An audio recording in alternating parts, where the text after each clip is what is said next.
I guess he's just a regular guy. He's a family man. He's a structural engineer, works on skyscrapers, has a beautiful little kid. And as we start this movie, we see him in kind of an uncomfortable situation where he's stressed. He's been out of the family house. He's moving back home, trying to make it work with his wife, trying to be there for his kid who doesn't quite understand the dynamics between his mother and his father, and a kid who's also suffering from diabetes. He's not very well and very sensitive child as well. And so you kind of house John Garrity in this almost like a family drama at first, but with this almost movie monster building in the background.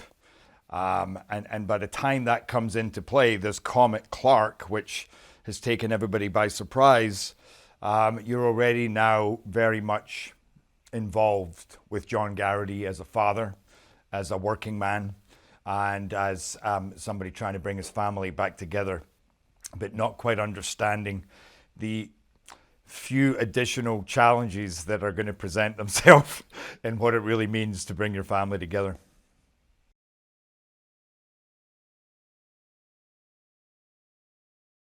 This movie grabbed me right from the start. I always love these larger ideas where there is some kind of crisis going on, either with a community, a country, or humanity. But what I really loved about this, and knowing the director that I was going to work with, but also knowing the script that I was reading, was that it felt like an inside job. It came from the inside out. That it's more, you're involved with this family, you're involved with these people, it's like with this intimate level of knowledge of character portraits. But then, rather than the typical kind of action movie where you're focusing on the bigger thing, the comet, that's almost in the background and only builds as the movie goes on. But this is really, I felt like the themes in the movie, that it was incredibly emotional and fraught. And it's just this family going through hell, but them as a snapshot of what all of humanity are going through. In terms of just the gauntlet being thrown down from moment to moment, and the challenges getting bigger and bigger and bigger. And what will they do within that? What will a family do to stay together? What will a father do to protect his family? And that's also what I liked, is it wasn't your typical hero who's going up there to like punch the comet in the face. He's, this is just a simple man and a family. Almost the hero here is almost the family unit themselves. The mother's a hero, the son is a hero. And sometimes heroism is literally just fighting enough to survive. So I really enjoyed the subtleties in it. It took me by surprise, the freshness. The reality as well is, again, not all about the spectacle and the action, but also about the truth, as we're seeing now in days of this pandemic. Is sometimes it's just the messiness, it's the not knowing, it's the disinformation, it's the how do you even make it to the airport? There's traffic. How do you say goodbye to your neighbors who 2 minutes ago were your best friends and everything was hunky-dory, and in that short space of time you realize, oh my God, life is about to change for everybody and I'll never see you again, and I gotta now basically drive away and leave you to die. There's so many kind of moral challenges and reflections in the movie, as well as all the bells and whistles, all the action and the spectacle, which I feel is even more powerful and more truthful and authentic, because we are taking it, we start on the micro, on the family, on the human, on the people. And therefore you're drawn into this very grounded, organic relationship that could be any family on the planet going through any of the multiple stresses that families and relationships go through. That makes the rest of the movie and all that spectacle so much more powerful and real, because there's very much a truth to it. So I felt like it could definitely take an audience by surprise and take them on a journey and inspire them and scare the beheebie-Jesus out of them, and also make them sit and think about where we are in the world today.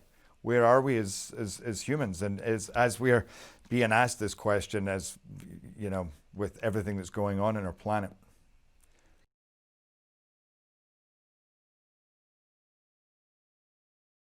Again, one of the things I really loved about this movie was how, you know, often you do scenes and you enjoy doing them and they can be powerful, but you still know that they're ridiculous, and they're just part of the story that you're trying to tell. Whereas these scenes felt so truthful and so devastating.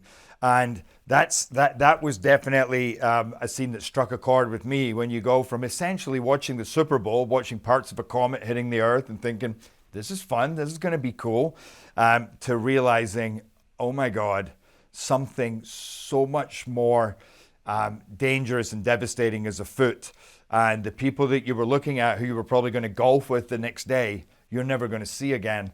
And you're having to leave your kids' best friends in the driveway. And the performances in that scene were also so profound and devastating. So when one of our friends comes out with their child, begging us to take her child to the Air Force Base to give her a chance, but of course we can't. But that was played so powerfully that every time I had to drive away, it was goosebumps and tears welling, and the whole neighborhood could hear it and see it. And again, it's when this is written so beautifully and then directed and performed so well, it just it leaves a truth and a power behind it, because you could just so see that happening. And that's this movie the whole way through. What I really love is that at first you have no idea why he's selected, and neither do the neighbors. You know, he's receiving these presidential alerts that are saying, report to this naval base, or report to this, Air Force Base with your family. And it's very specific and it seems very authentic, but at the same time, it makes no sense whatsoever, and nobody else is getting these messages. And why is it him? But yeah, as it transpires, he has certain skills. They're nothing spectacular, you know. This is not Mike Banning and the Has Fallen. He's not trained to protect anybody, but he's an engineer, and the government are already looking to a world that's going to look very different, and nobody knows how many people are going to make it through this comet strike. There is no escaping it. But so therefore, who is going to be involved in the New World Order? And that would be obviously people like doctors and nurses, engineers, people who can rebuild, people who can create, people who have certain skills that would be useful to a society basically starting again in a very different part of the world, which is, of course, is Greenland. And I feel like that comes with a certain amount of relief, because he now has a chance. They have a fighting chance to make it, but even then, there's still it's by no means easy, and even they don't realize what those challenges are going to entail just to get to that Air Force Base, just to get in. But I think it also leaves them with a sense of survivor's guilt. Why us? Why were we chosen? You know, it could have been any of. I know he's not the only structural engineer on the planet. You know, why are they choosing him and not any of the others? Or why would this nurse be chosen, or this doctor? Or so. It's a very interesting time. We're all facing the same challenge. Humanity, suddenly we recognize each other. And we see that whether you're in China, whether you're in the US, or whether you're in Europe, we're all facing the same problems, as is the case with the Comet Clark. It is the great equalizer. But within realizing that at that point, the fragility of humanity and how we are all just the same, there is also this elitist thing still going on, as we've seen today. Some people could get tests easier. Some people have access to better treatment. And in this case, in our movie, some people are being chosen and some people aren't. And of course, the ones with money are going to have more of a chance to maybe escape this. Probably not, but more of a chance. So I liked both those different aspects, you know. But again, it leads into what I felt was the authenticity of the movie and the complexity of what it means to both the family and then the more macro to humanity as a whole, as they face their ultimate demise, and the various ways that plays out. Whether it's this, again, a thing that I loved in the movie is all the different reactions to that, whether people are protesting or celebrating or looting. It's like you're defined by the challenge in front of you, and this challenge is really in people's last moments. How are they going to be defined? And who does play a hero? Who is a coward?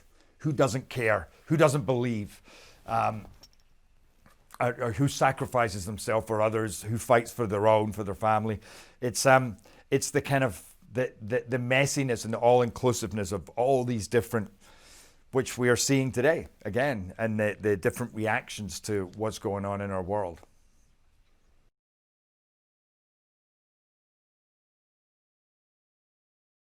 I think on the one hand, John feels like he has a lot to make up for his family. He's living with an exceptional amount of guilt, which we discover as the movie goes on exactly what is happening. But there's obviously been a breakdown in his relationship with his wife. He feels very badly for his kid, who he can see is hurting from what's been going on between them. So he now feels this additional responsibility to make sure that his family is safe. But even more than that, what I like is just the regular normality in some ways of this man who could be any man. He's every man. He's just a father who will do anything to protect his wife and his kid. And that's something that I think is, again, why I know from my experience and friends and other people that have seen it, why they find it so powerful is in some ways the lack of heroism in these heroes. They're everyday heroes. It's not one man standing against a country or one, to be honest, the kind of roles I often play myself, this is not that guy. He has no special skills. He just has a lot of love and passion and courage, which I think would be brought out in almost anybody in these circumstances. But you also see it coming from John's wife, Alison, and even from the kid. Even the kid has his moments where he has to stand up and be incredibly courageous to help keep his family together, and again, that's what I loved was that in the family, and then also seeing that as we brush past people, as we come into contact with other people who are heroes who help us, who are villains who try to stop us in our way. And it's again another theme that I really liked in the movie was this idea of there's a little bit of good in even the worst of us, and a little bit of bad in even the best of us. And I think that that's really what this movie paints so beautifully as we go on this road trip to try and survive, is people doing good actions, bad people doing the right actions in moments, and then good people doing terrible things, but maybe for the right reasons. And so you as an audience, you're so involved and you're being dragged into this, but at the same time, you're like, it's so hard to kind of accuse or point the finger, because you go, would I do the same thing? I'm only trying to save my wife. So it's fascinating in that respect. I think what I love is the movie becomes, one, it's highly entertaining and exciting, but then it really becomes a conversation afterwards as to, again, who we are and who would we be in this situation.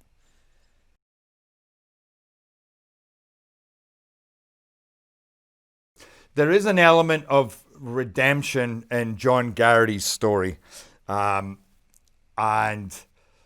part of that, I think, is conscious. He's very aware at the start of all this going on, where he's at with his wife and what he's feeling, the guilt of past actions. But then a lot of the redemption also is, his redemption comes also from a place that's not conscious. He's not trying to redeem himself. She just sees in her husband the good aspects that come out at a time like this, when humanity itself is in this incredible crisis, as are they, and she sees what her husband does and knows what he's gone through. And of course, he knows, he has to pay the ultimate sacrifice in a way to try and get back to his family, and he goes through so many incredible traumas to try and get there, and including, as I say, like the kind of the ultimate sacrifice in some ways as to what a man would do to ensure his survival. But in that moment, it's not even about his survival. It's literally about getting to his family to ensure their survival. And again, that's just so beautifully crafted and involves one of the most violent and again, I'd say truthful, because it's a violent scene where he's fighting for his life and the life of his family.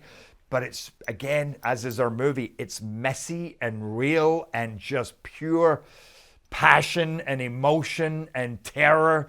And it's ugly. And it's very, very destructive. But at the same time, that is part of the sacrifice which brings his redemption.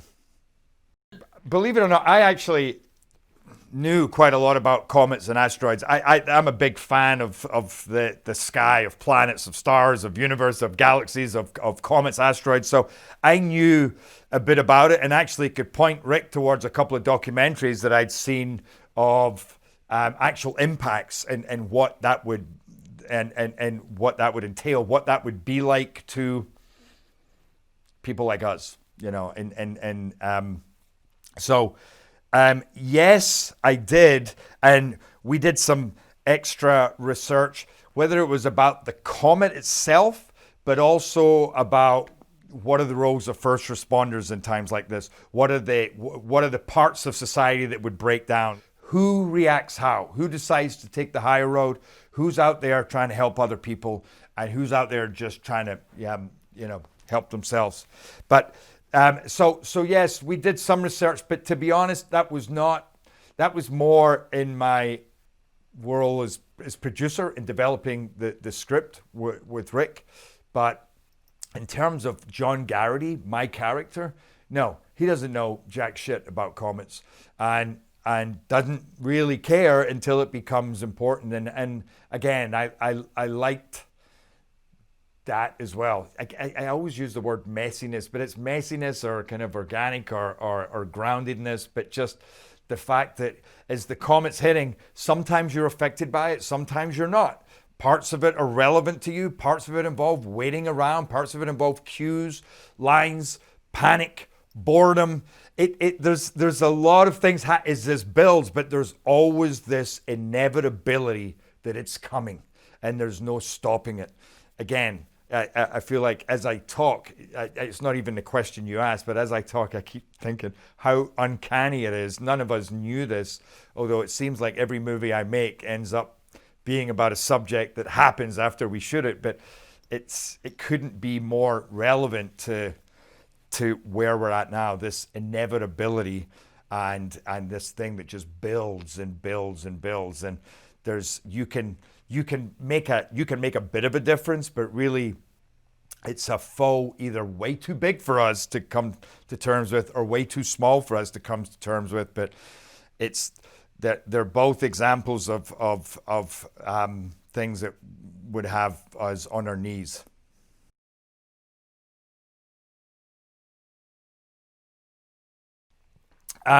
There was pretty much no green screen, no nothing. It just involved me looking down the road, imagining seeing almost like a ripple effect coming up, and then falling back onto the ground. No, there was everything else was just put in digitally.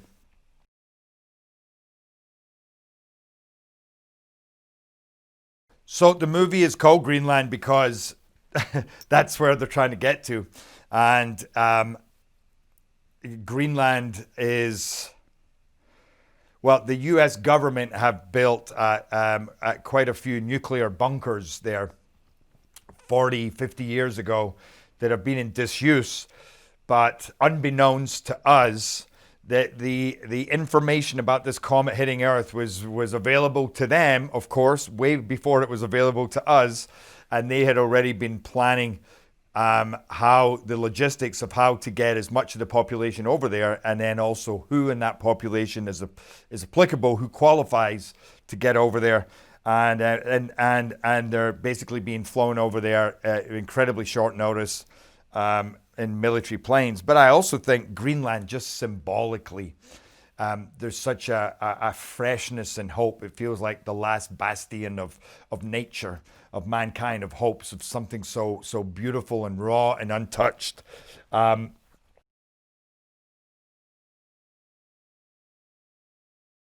The locations in this movie, again, they were all, we were where we were, which very much helped. We were on freeways, we were in Air Force bases, we were, in the housing estates with the families. There was no studio work here. We were always on location. And that worked, I felt, really well, again, in being in the truth of every moment. It's easy when you're in a car jam with hundreds of people and you're all kind of running to get to a place. And that was definitely that Air Force base. One, the crowds that we had, and we're sitting around like 5 or 6 C-130 cargo planes, which are insanely big. So you have the scope and the epicness that we were looking for in this movie, with thousands of extras. And of course, the military gave us all their personnel as well. They were incredibly helpful. And that's another thing that reminded me of, again, where we're at today is, and it's something I feel like our movie touches on and makes a point of on a couple of occasions, is first responders, those who are just there doing their job, the unsung heroes, who, there's a beautiful scene in this movie where my wife is furious at this colonel for not getting the help that she needs to get her kid through. And the woman says, no, none of my family are going. 99% of the military have not been chosen to go to Greenland, but they're still there. They're volunteering, and that's the world. Well, Morena's amazing. I was very excited to get her on board on this movie. And the first couple of days I thought, oh, she's going to be tough. She's coming in. She knows what she wants. She's very serious. And you know what? It became maybe my favorite bonding experience on a movie. We became exceptionally close, and it really helped because we had to be.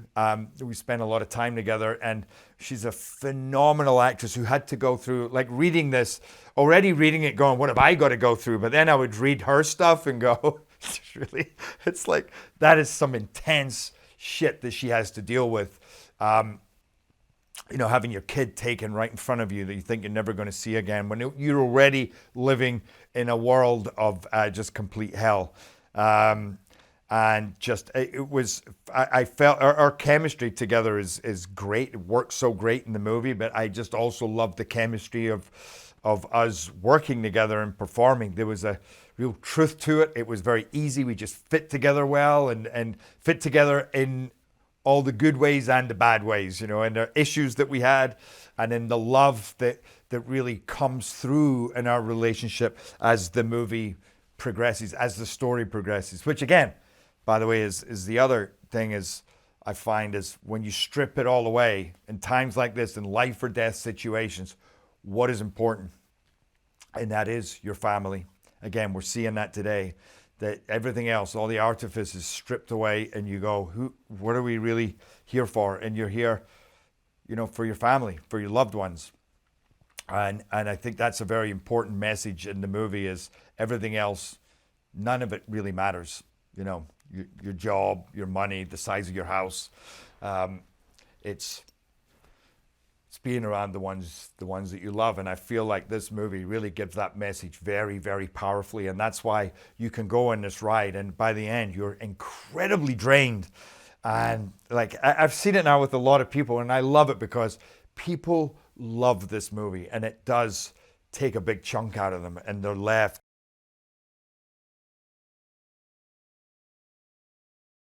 Roger was great. Roger's going to be a big star. He's an incredibly sweet kid. He has such a sweet disposition, and he's an incredibly talented actor, and he really brings so much heart and soul to this movie. And I loved my stuff with him, and I really loved the stuff between Morena and Roger. I think that works so beautifully. The hell that they have to go through together, and this mother just trying to protect her son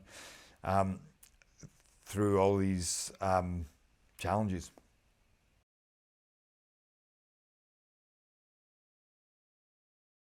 I feel like it works well in this movie because, listen, we've all been now. We live in a world, sadly, where I feel like most of us have been in situations where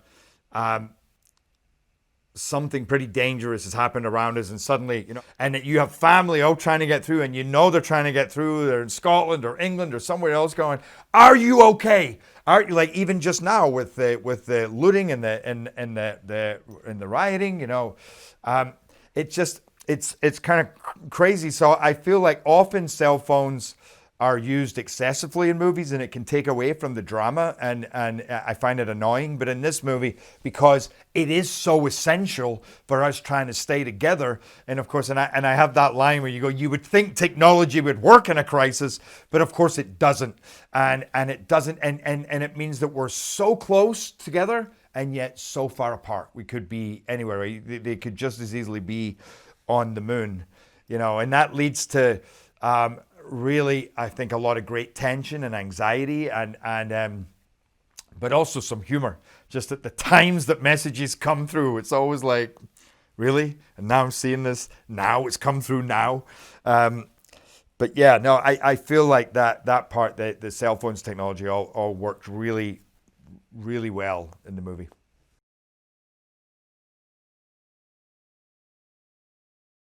Well, I feel like once you make a movie with Ric, I don't really know where else to go. It's like it's nobody else is Ric. I weirdly, the first movie I produced was Law Abiding Citizen, and I interviewed Ric for that movie, and in the end we went with somebody else, but he was always my favorite, and that was 12 years ago, and we always said we were going to work together, and then. So taking on Angel Has Fallen, and the way that he helped us rediscover that franchise. I've never known anybody who works as hard as Ric, who is passionate and excited, and who knows more about the process of making a movie. That is every single department. He seems to know each of their jobs better than they do. And I don't mean that in a, you should know what you're doing. He just is well up on that information and experience, and he doesn't stop, and he pushes me to my limit, and we have our moments. We both have very strong opinions, but it's always comes from a respectful, loving place, and I know that he has my back like nobody else does, and I know that before Angel Has Fallen, I went to see his movie Shot Caller, with the idea of maybe taking Angel Has Fallen to him. And at first I was like, okay, I don't know if he's going to be right for this. In the first few minutes I thought, because Ric has a way of shooting the opening of his movies very plainly, and then it sneaks up and it grabs you, and the plainness is just the truth of every moment. And you kind of think you're in one movie, and then always it comes up and it grabs you by the balls and takes you into a very different movie. And that opening 5-10 minutes of just sitting with characters is all the more powerful and desired in order to take you on that journey.